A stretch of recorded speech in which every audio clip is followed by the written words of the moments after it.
Okay, we're going to do another trig equation. So the one this time looks like sine of 3 theta plus sine of 6 theta equals 0. And I want to solve this for, let's see, I did theta between 0 and 2 pi. Okay, so that's our job right now. So looking at this, one thing we can try, if I notice that the angle over here, 6 theta, is twice as big as the angle in the first sine, right? So 6 theta is just 2 times 3 theta. And I'm going to try to use the double angle formula here, right?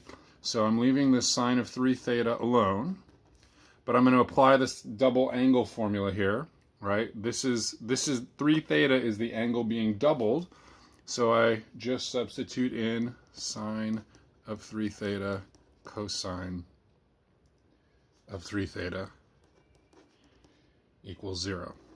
Okay, so maybe I'll just remind you of what it was. The double angle formula, we have something like sine of 2 alpha is equal to 2 sine of alpha cosine of alpha, right?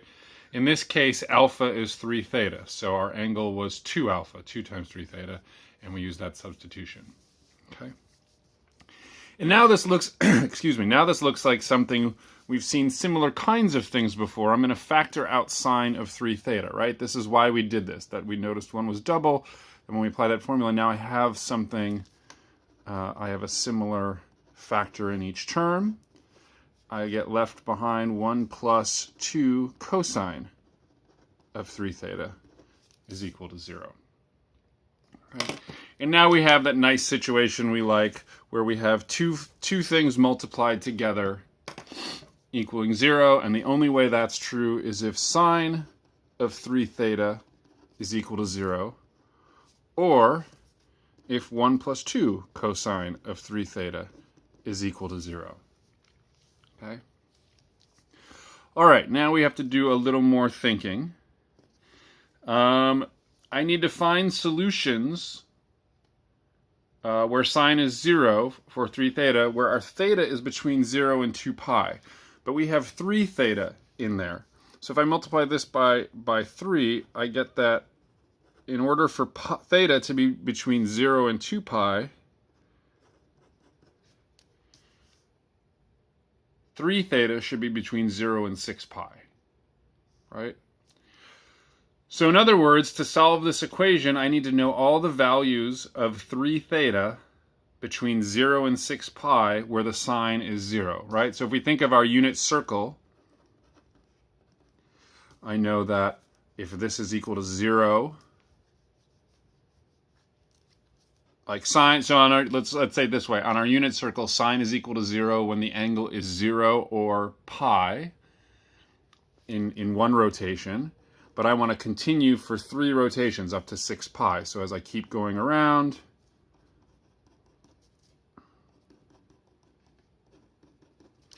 right, if 3 theta is equal to any of these, then sine of 3 theta is 0. And now I just divide all these solutions by 3. So I'm going to get theta is equal to 0, pi over 3, 2 pi over 3, 3 pi over 3, 4 pi over 3, or 6 pi over 3. Right? So notice now these are all the solutions between 0 and 2 pi for theta. So that's one set of solutions. We also have this equation. So let's now think about this one. I'm going to subtract 1 and divide by 2. We'll be left with cosine of 3 theta equals negative 1/2. And again, I'm going to start by thinking of my unit circle.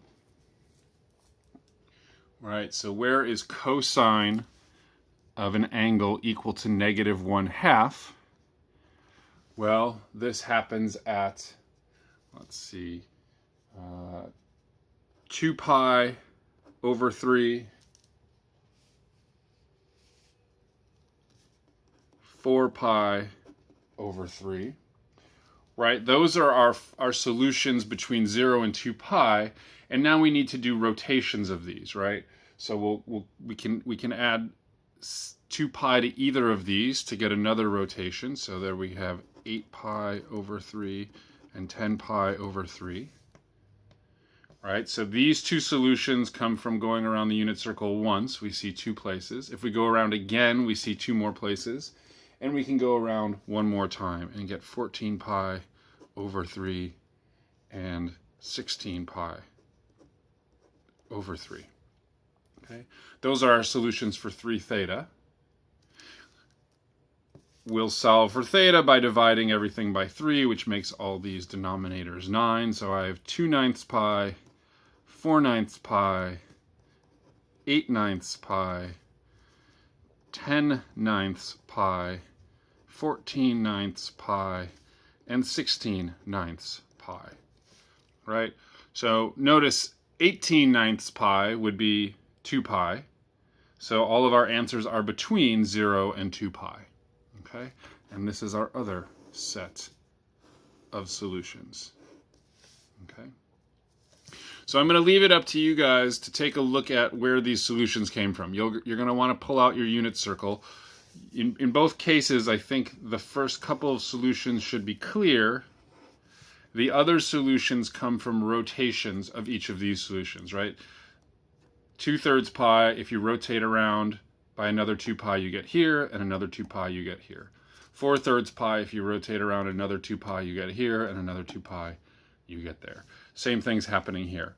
0, 2 pi, and 4 pi are just rotations of 0, pi, 3 pi. Oh, I skipped one, didn't I? There should be a 5 pi and 6 pi in here. Excuse me, I can't count. So let's just add 5 pi over 3 into there. Pardon me. But in any case, rotation, rotation, rotation, right? We start with our 0 at pi, we rotate one more time, we rotate again, and we get all those answers.